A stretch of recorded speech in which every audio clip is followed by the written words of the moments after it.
Daniel Vavra of Warhorse Studios and one of the main developers of Kingdom Come Deliverance II, recently claimed that big studios, whether that be movie studios or AAA video game studios, or even probably some AA studios, are terrified of YouTubers like Critical Drinker and Asmongold. Roll this up over at fandompulse.com. You can find the link in the description below. I encourage you to head on over there, become a paid subscriber. We are fully reader funded so we can bring articles like this to you. So head on over there and become a paid subscriber to help support us in our work. So this was originally shared on a Asmongold subreddit, and it was an interview that Vavra did on the Vox News YouTube channel, which I assume is a Czech-speaking channel. I assume that they're speaking Czech. It was translated by Parazak, or at least a portion of it was translated by Parazak over on that Asmongold subreddit. And this is what that translation says of what Vavra said. Listen, I've even heard that they're big developers, companies really scared of hate tubers, let's say, the kind of guys who started criticizing Critical Drinker, Asmongold, and others who started criticizing big companies. And I thought it was so niche. Okay, he's Asmon, got like a few million followers. His videos have some impact, but it's definitely not what everybody is watching. However, he then noted this, and now I found out from some people that companies are really terrified of them, and it's really having an impact. That when somebody starts to critique the game in the corporate world, that it does have an impact. From there, Vavra shared his own criticisms of AAA studios and how they react to the criticisms of Asmongold, Critical Drinker, and others. He said, and it's unsustainable how these corporations do it, considering that they've now made games that nobody wanted.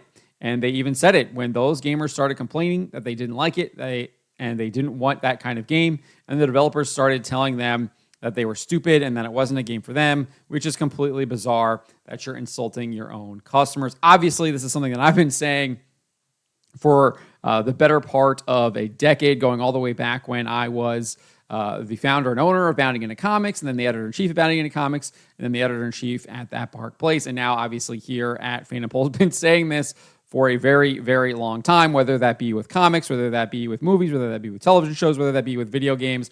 I have been saying this for the better part of the last decade. And he's absolutely right. He's absolutely right. There's so many examples. I mean, you can go back to Kelly Sue, the Captain Marvel comic book writer, saying, if you don't like my politics, don't buy my book. You go to more recently, Alyssa Mercante is basically saying the same thing in some documentary that she appeared in. If you don't like the game, don't buy the game, etc.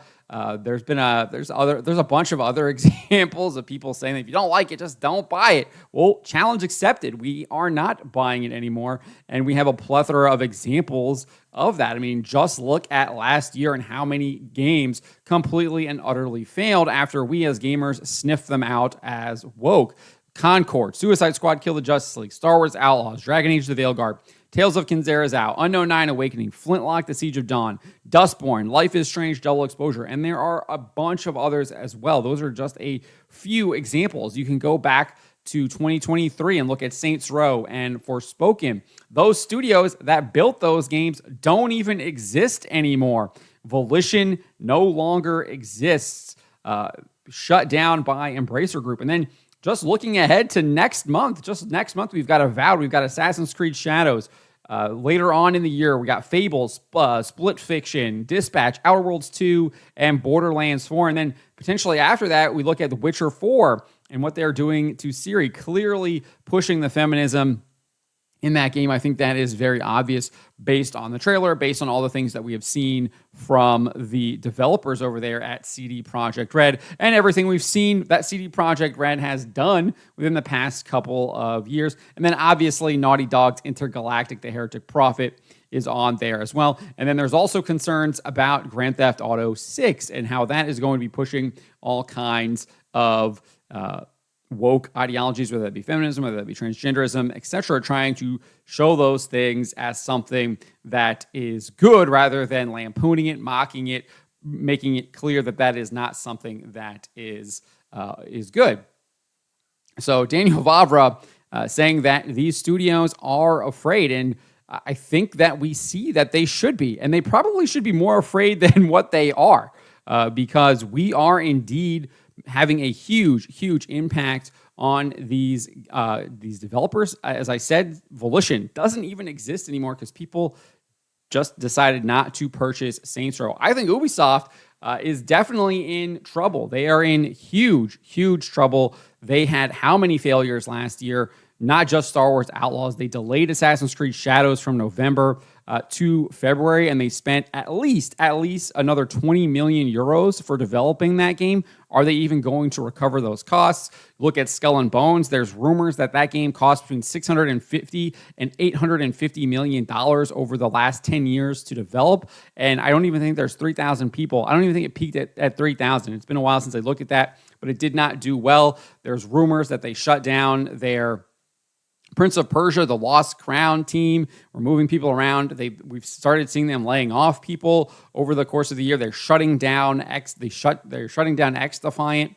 It's not looking good for them because gamers are shutting their wallet because they are trying to push this agenda, and they're doubling down on it. You look at the Assassin's Creed executive producer, Mark Alexis Cote, has basically went on this rant in the New York Times saying, like, you know what, DEI is really harming our company. We see this, but you know what? We are not about making video games anymore. We're about sending messages. So we're going to double down on this and do this. And it's all over their website too, how they are all about not even making games anymore. It is about spreading the woke ideology in its various forms. I mean, it's on their website. They do this through their hiring practices. Again, all public on their website, which I've covered in previous videos.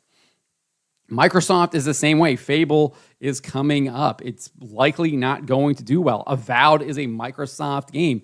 Look at Matt Hansen and what he did. He literally was saying that he was glad that he pissed off Elon Musk by including pronouns in the game, and that he couldn't wait to see how angry Elon Musk was going to get once he saw the default, indicating that game is all about spreading the woke ideology as well. And it's likely that game is going to absolutely bomb when it comes to sales. Now, obviously, it's on Game Pass, so who knows how well that will do, but there's a report that came out just recently noting that if you're on Game Pass, some of the premium games like Indiana Jones, like Starfield, they lose potentially up to 80% of their premium sales because they're on Game Pass. So players are paying, like $10 a month to get a game that costs $70 in the case of Indiana Jones.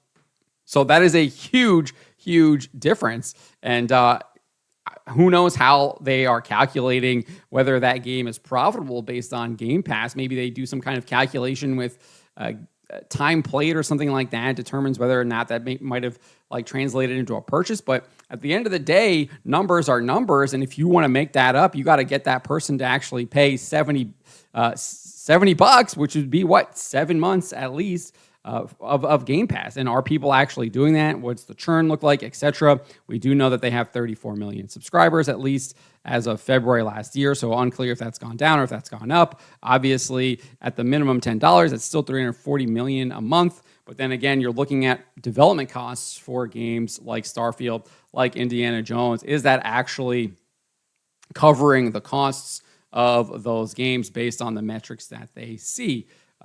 Who knows? It's unclear. I don't know because I don't see the books that Microsoft has and all of those numbers there. But I would wager that they have to have significant number of people subscribing in order to make that even viable to the extent that it potentially is or isn't. But good to hear all of this stuff from Daniel Vavra, that we are making a huge difference here. When we call this stuff out, these developers are seemingly now afraid when we're going to call this stuff out. Now, whether or not this actually changes their behavior, we shall see. There seems to be no evidence of this at this point. Obviously, we are seeing people like Daniel Vavra come out and call this stuff out now. So I do think that is a really good indication, but we're not seeing any kind of change when it comes to these big AAA studios. When you're looking at Microsoft, when you're looking at Bethesda, when you're looking at Ubisoft, they seem to all be doubling down on this stuff so far. But we are seeing some of these AA studios taking advantage of that and are speaking out against this stuff. You look at Thomas Mahler, you look at Daniel Vavra, you look at the folks over at Saber Interactive, they see that there is an opportunity there, and they are willing to fill that gap and provide gamers with games that do not have this woke ideology. But let me know what you guys make of what Daniel Vavra had to say here. Let me know in the comments below. Remember to always be charitable, especially to each other, and to always, always speak the truth.